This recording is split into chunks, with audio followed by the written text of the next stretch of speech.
قربان. ایک دن کیا ہوا, سننے کی بات ہے یہ بھی.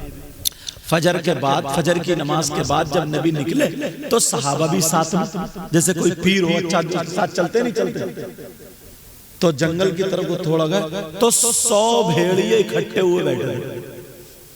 کتنے؟ 100 بھیڑیے اکٹھے ہوئے بیٹھے اور غوغا غوغا غوغا کرنے لگے. آقا مسکرائے. آقا صحابہ سے بولے تمہیں معلوم ہے یہ کیا کہہ رہے ہیں؟ کہہ رہے آقا اپنی تو سمجھ میں ہی نہیں آ رہی, غو غو غو کر رہی تھی, کیا بول رہے. اور میرے نبی نے جانوروں کی بولی بھی جانتے تھے. دعا کر دی اللہ ان کو زبان دے دے تاکہ میرے صحابہ بھی سمجھ جائے.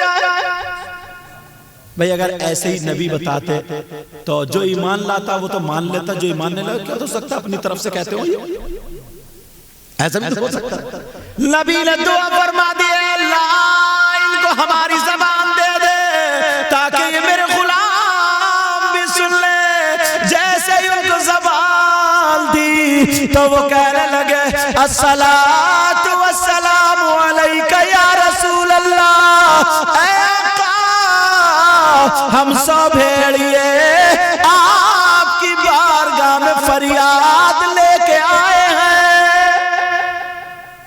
فریاد لے کے آئے ہیں. کہا کیا فریاد لے کے آئے ہو؟ کہا آقا کیا بتائیں, نہیں بولو. کہا آقا ہمارا دل نہیں چاہتا ہے کہ ہم آپ کے صحابہ جو ان کی بکریوں کو کھائیں, کیونکہ صحابہ بکری انہی کے پاس تھی, ان کی بکریوں کو ہم کھائیں ہمارا دل نہیں چاہتا. تو پھر کہا آقا صحابہ سے چھیننے طبیعت نہیں چاہتی کیونکہ آپ کا غلام ہے نا, مگر کیا کریں مجبوری ہے, ہمارا رزق ہے, ہم نہیں کھائیں گے تو مر جائیں گے, ہماری خوراک ہی یہی ہے. ایسا کریں آقا صحابہ کے درمیان اور ہمارے درمیان کچھ سیٹنگ کرا دیجئے کہ یہ ہمیں بکریاں بتا دیا کریں کہ 1 مہینے میں کتنی بکریاں دیں گے. یار کتنی پیاری باتیں چل رہی ہیں, تاریخ پڑھو تو پتا چلے. اور اگر نبی دعا نہیں کرتے اور آقا خود بتاتے نا کہ بھیڑیے یہ کہہ رہے ہیں, یہ کہہ رہے ہیں, یہ کہہ رہے ہیں, تو ہو سکتا اگر کوئی غیر ایمان والا سنتا تو یہ کہتا یہ اپنی طرف سے کہہ رہے ہیں, مگر انہوں نے دعا کر دیا آقا نے اللہ ہماری زبان دے دے تاکہ سب سن لیں. اللہ نے دے دی نبی کی دعا. اللہ بھیڑیے کہہ رہے اللہ کا یا رسول اللہ سیٹنگ کرا دیجئے. صحابہ کی طرف نبی نے دیکھا, ہاں بولو 1 مہینے میں کتنی بکریاں دیا کرو گے؟ کہا آقا جتنی ہوں گی نا اتنی لیں گے, اس کا علاوہ پھر ہم ہاتھ نہیں لگائیں گے کسی بکری کو, پھر ہم اس سے بڑھتی کسی بکری کو. یار جانور بھی کیسا کہنا مانتے تھے, اور آج 2 ٹانگوں کا جانور ہے وہ نہیں مانتا نبی. کچھ ہے ایسے بھی, اللہ ان کو ہدایت نصیب فرما. ایک نہ ایک دن وہ بھی پھسل کے آئیں گے, سمجھے, جانور آئیں کہ کہیں ایسا نہ ہو نبی دعا کر دے اور پھر ہمارا معاملہ سب گڑبڑ ہو جائے. اپنی خوراک, اپنا رزق, اپنا خوراک طے کرنے آیا کام. بھیڑیے بولے جب میں نے یہ پڑھی تو مجھے اتنی پیاری لگی یہ حکایت, اتنی پیاری لگی, میں نے کہا یار بتائیے. اللہ ذرا سنو, وہ کہنے لگے آقا. صحابہ نے کہا نہیں آقا ہم اپنی پلی پلائی بکری کیسے دے دیں؟ آقا جس جانور کو پالو نا بڑی محبت ہو جاتی ہے اس سے. آقا ایک دم بھیڑیے کے منہ میں دے دینا, ہمت نہیں پڑتی, ہمت نہیں پڑ رہی آقا. تو پھر آقا نے فرمایا چلو ایسا کرو فیصلہ یہ, صحابہ سے کہو میرے غلاموں تم اپنی بکریوں کو بچا کے رکھنا, ان کی حفاظت کرنا, اور بھیڑیوں سے کہا تو اپنا داؤ لگا لینا, موقع مل جائے تو لے جانا. فیصلہ کر دیا آقا نے. کیا اللہ دہن میں زبان, دہن بولتے منہ کو فارسی میں, دہن کس کو مطلب منہ میں زبان. دہن میں زبان تمہارے لیے اور بدن میں ہے جان تمہارے لیے. دہن میں زبان تمہارے لیے اور بدن بدن میں ہے جا تمہارے لیے، ہم آئے یہاں تمہارے لیے، اور اٹھے بھی وہاں تمہارے لیے۔ اللہ، ابھی جو امام صاحب نے شعر کہا تھا نا، اس کی تشریح کر دوں، بڑا پیارا شعر تھا یہ۔ علامہ قاضی ایاز رحمت اللہ تعالی نے شفا شریف ایک کتاب آتی ہے، اتنی موٹی 2 جلد ہے، اس میں لکھا ہوا ہے حضور جب چھوٹے سے تھے نا، حلیمہ کے یہاں رہتے تھے، تو حلیمہ کا ایک بیٹا اور تھا اور ایک بیٹی تھی، شیمہ، بیٹا کا نام عبداللہ، ٹھیک ہے۔ تو ہوا یوں، حضور بھی جاتے تھے شیمہ کے ساتھ میں، جیسے بچے چلے جاتے ہیں تو حضور بھی جاتے تھے۔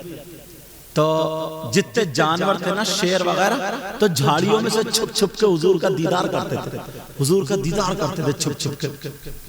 ایک دن انہوں نے دیکھا، حلیمہ نے، ماں تھی دودھ پلانے والی، ارے بچے کو بخار ہے، کہ نہیں بیٹا تم جنگل نہیں جاؤ، ماں جانے دو، جنگل نہیں جاؤ، نہیں جانے دیا۔ 1 دن 2 دن 3 دن، تیسرے دن حضرت حلیمہ کا جو بیٹا تھا نا، وہ روتا ہوا آ گیا، امی جان امی جان امی جان، کیا بات ہے بیٹا؟ کہا امی جان جو سب سے اچھی خوبصورت بکری تھی نا، اس بکری کو جنگل کا شیر اٹھا کے لے گیا۔ اس وقت یہی دولت تھی، تم تو اب الحمدللہ دولت میں کھیل رہے ہو، ان سے پوچھو اپنے باپ دادا سے جنہوں نے 5-5 روپے کی مزدوری کری ہے، جن کے چھپر تھے، بیٹا تمہیں تو 5 روپے میں تو تمہارا بچہ چیز میں نہیں مانتا، انہوں نے 24 دن بھر پھاوڑا چلایا، سمجھے؟ ایسے لوگ، ان سے پوچھو پیسے کی قدر و قیمت، سمجھ میں آگیا؟ تو بہت زیادہ اہمیت تھی۔ تو وہ روتی ہوئی آئیں، بیٹا میرے پاس اتنی دولت بھی نہیں جو بکری لے کے دے دوں۔ جب نبی کی ماں کی آنکھوں میں آنسو، آقا اٹھ کے کھڑے ہو گئے، چھوٹے چھوٹے، امی جان مجھے جنگل جانے دو۔ کہا بیٹا مت جاتے ہوئے، نہیں مجھے جانے دو۔ ہاتھ چھڑایا اور جنگل چلے گئے، اور جا کر کے نبی نے پہاڑی پہ کھڑے ہو کر کہا، او جنگل کے شیرو نکل کے آؤ، کون ہے اتنا ہمت والا جو میری بکری کو اٹھا کے لے گئے؟ ڈر کے مارے نہیں آئے، دوسرا اعلان نہیں آئے، تیسری مرتبہ کہا اگر نہیں آئے تو پھر سوچ لینا تمہارا حشر تمہارے ساتھ ہوگا۔ 3 شیر جنگل کی جھاڑی سے ادب کے دائرے میں سر جھکا کر کے آ گیا۔ آقا نے خوب ڈانٹا، جو بھی کہنا تھا کہا، شفا شریف میں لکھا۔ پھر 3 شیر کہنے لگے، آقا اگر اجازت ہو، گستاخی معاف ہو، تھوڑا کچھ بولنا چاہتا ہے۔ کہا بولو۔ آقا آپ کی بکری کھائی نہیں ہے حفاظت سے، آپ کی بکری ہمارے یہاں مہمان ہے، مہمان ہے، ہم نے آپ کی بکری کو نہیں کھایا، تو پھر اٹھایا کیوں تھا؟ پیار دیکھو، محبت دیکھو۔ وہ جنگل کے شیر کہنے لگے، آقا ہم نے بکری کو اس لیے اٹھایا تھا، مانج رہی ہے، ہم جنگل کے شیر آپ کا جھاڑی سے چھپ چھپ کے دیدار کرتے تھے، لیکن 3 دن ہو گئے آپ جنگل نہیں آئے، ہم شیروں نے میٹنگ بنائی تھی کیا کریں، آقا کا دیدار کیسے ہو، تو ہم نے فیصلہ کر لیا نبی کی بکری کو اٹھا لو، چھڑانے آئیں گے تو دیدار ہو جائے گا۔ شفا شریف میں لکھا، دیکھو محبت۔ حضرت خزیمہ آ گئے، کہ کیا معاملہ کا ایسے معاملہ، وہ آگے آگے کھڑے ہو گئے، کہ ہاں میں گواہی دیتا ہوں محمد الرسول اللہ نے اتنے میں جتنے میں کہہ رہے ہیں اتنے میں گھوڑا خریدا، یہ بالکل سچ بول رہے ہیں، میں اس بات کی گواہی دیتا ہوں۔ وہ صحابی نے گواہی دے دی، گھوڑا آقا کو مل گیا، وہ لوگ چلے گئے، حضور نے بلایا اشارے سے، ادھر آؤ، تم تو تھے ہی نہیں، تم نے گواہی کیسے دے دی؟ تم تو تھے ہی نہیں، گواہی کیسے دے دی؟ تو حضرت خزیمہ مسکرا کر کے بولے، آقا آپ نے کہا اللہ ایک ہے، میں نے دیکھا ہی نہیں، تو بولو میں نے مانا کہ نہیں مانا، میں نے گواہی دے دی اللہ ایک ہے، تو جب میں اللہ کے بارے میں گواہی دے سکتا ہوں تو یہ گھوڑا کیا چیز ہے؟ میرا ایمان ہے جو نبی فرما دے وہ بالکل سچ ہے۔ اللہ آقا خوش ہو گئے، آقا نے فرمایا، خزیمہ کا ایسے کر کے ہاتھ پکڑا اور کھڑا کیا، او لوگوں سنو، گواہ کے لیے 2 کی ضرورت ہوتی. کتنے کی بولو؟ مگر آج خزیمہ نے مجھے راضی کر دیا، جہاں 2 کی ضرورت پڑے وہاں خزیمہ میرا اکیلا گواہی، اسلام میں اس کی 1 کی گواہی قبول ہو جائے.